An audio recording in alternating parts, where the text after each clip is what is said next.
দেখেন আমেরের জীবনে অনেক বড় স্বপ্ন ছিল, সে হজ করতে যাবে, সে কাবাগর তাওয়াফ করবে, এটা তার স্বপ্ন ছিল। এবং গত পরশুদিনই তার হজের ফ্লাইট ছিল। সে যখন এয়ারপোর্টে আসলো, পাসপোর্টে নিরাপত্তাজনিত কিছু সমস্যার কারণে তাকে একটু দাঁড় করিয়ে রাখা হলো। সমস্যার সমাধান যখন হলো, তাকে যখন ছেড়ে দেওয়া হলো, তখন আসলে অনেক দেরি হয়ে গেছে। কারণ আমেরের সাথে অন্যান্য যে হজ যাত্রী তারা এতক্ষণে বিমানে উঠে গেছে এবং বিমানের দরজা ভিতর থেকে বন্ধ করে দেওয়া হয়েছে। তখন সেই এয়ারপোর্টের অফিসাররা সেই পাইলটের সাথে কথা বলল, পাইলটের সাথে যোগাযোগ করলো, পাইলটকে বলল যে দেখেন একজন হজ যাত্রী নিরাপত্তাজনিত কিছু সমস্যার কারণে বিমানে উঠতে একটু দেরি হয়ে গেছে, তাকে একটু বিমানে উঠিয়ে নেন, সে বিমানে উঠতে পারে নাই।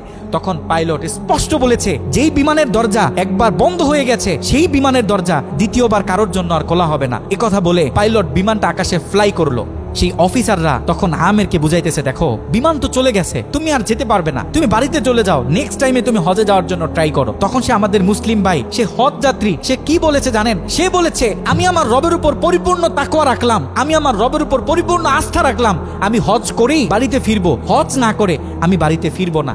কথা বলে সে এয়ারপোর্টে দাঁড়িয়ে রইল। ঠিক কতক্ষণ পর সেই বিমান থেকে এয়ারপোর্টে মেসেজ করা হলো যে বিমানের ভিতরে যান্ত্রিক সমস্যা দেখা গিয়েছে, খুব ইমার্জেন্সি, বিমানটা সেই এয়ারপোর্টে ল্যান্ড করতে হবে। বিমানটা যখন এয়ারপোর্টে ল্যান্ড করা হলো, যান্ত্রিক যে ত্রুটি, এই ত্রুটিগুলো যখন সমস্যা সমাধান করা হচ্ছে, তখন সেই অফিসাররা সেই পাইলটের সাথে কথা বলেছে যে দেখেন কোনোভাবে এই যাত্রীটা একটু নেওয়া যায় কিনা, সে তো হজ করার উদ্দেশ্যে বাড়ি থেকে বের হয়েছে, সে তো বাড়িতে যেতে চাচ্ছে না, হজ না করে তাকে একটু নিয়ে নেন। তখনও সে পাইলট বলেছে যে না, এই বিমান একবার দরজা বন্ধ হয়েছে, সৌদিতে যাওয়ার আগে এই বিমানের দরজা দ্বিতীয়বার কারোর জন্য আর খোলা হবে না। কথা বলে সে পাইলট আবারও বিমানটা আকাশে ফ্লাই করালো। তখনও সে অফিসাররা আমেরকে গিয়ে বোঝাচ্ছে, দেখেন মনে কষ্ট পাইয়েন না, এরকম মাঝে মাঝে হয়, আপনি বাড়িতে চলে যান, যেহেতু হজের নিয়ত করেছেন, আপনার একিনটা যেহেতু সলিড, আপনি যেহেতু একেবারে সহি নিয়ত করেছেন, অবশ্যই আল্লাহ পাক আপনাকে হজ করতে দিবে। আমের তখনও বলতেছে আমার রবের উপর আমার পূর্ণ আস্থা আছে, আমি তো আমার রবকে চিনি, সে আমাকে হতাশ করবে না, সে আমার মনের আশা রাখবে, আমি হজ করেই বাড়িতে ফিরবো। কথা যখন বলতেছে, এর ঠিক কিছুক্ষণ পরে আবারও সেই বিমান এয়ারপোর্টে মেসেজ করলো যে বিমানের ভিতরে এখন আগের চেয়ে বেশি কিছু যান্ত্রিক ত্রুটি দেখা গিয়েছে, বিমানটা আকাশে ফ্লাই করতেছে না, বিমানটা ইমার্জেন্সি, আবার এয়ারপোর্টে ল্যান্ড করতে হবে।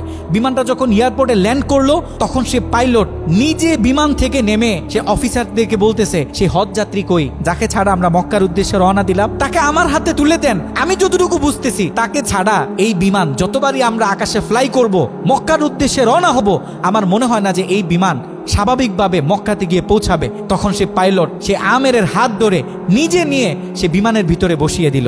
দেখেন আল্লাহ পাক তো স্পষ্ট বলতেছে ওয়ামান ইয়াতাওয়াক্কাল আলাল্লাহি ফাহুয়া হাসবুহ, যে আমি আল্লাহর উপর তাওয়াক্কুল করবে তার জন্য আমি যথেষ্ট, পৃথিবীর কাউকে তার দরকার হবে না। আল্লাহ পাক আপনাকে বলতেছে, আল্লাহ পাক আপনাকেই বলতেছে, যখন আপনি বিপদে পড়বেন, যখন কোনো বালা মুসিবতে পড়বেন, আল্লাহর উপর তাওয়াক্কুল করেন। আল্লাহ পাক বলে whatever you have spent for Allah, Allah is yours increase well. যখন আপনি আল্লাহর উপর সম্পূর্ণ তাকওয়া করবেন, যা কিছু হয়ে যাক, যত বড় বিপদ হোক, যখন আপনি আল্লাহর উপর তাওয়াক্কুল করবেন, তখন আল্লাহ পাকের পক্ষ থেকে আপনার উপর যে বারাকা, যে ব্লেসিং গুলো আছে, এগুলো তখন আল্লাহ পাক বাড়িয়ে দিবে। আল্লাহ পাক পবিত্র কোরআনুল কারিমে অন্য আরেকটা আয়াতে বলে, বান্দা জীবনে অনেক গুনাহ করছো, জীবনে অনেক বিপদ আসবে, অনেক বালা মুসিবত আসবে, খবরদার বিপদের শেষ প্রান্তে গিয়েও যখন দাঁড়াবে, লা তাকনাতু মির রাহমাতিল্লাহ, খবরদার কখনো তুমি আমার রহমত থেকে নৈরাশ হবে না। এ কারণে আমাদের জীবনে অনেক বালা মুসিবত আসবে, আপস এন্ড ডাউন জীবনে থাকবে, সব সময় যেন আমরা আল্লাহর উপর তাওয়াক্কুল করি।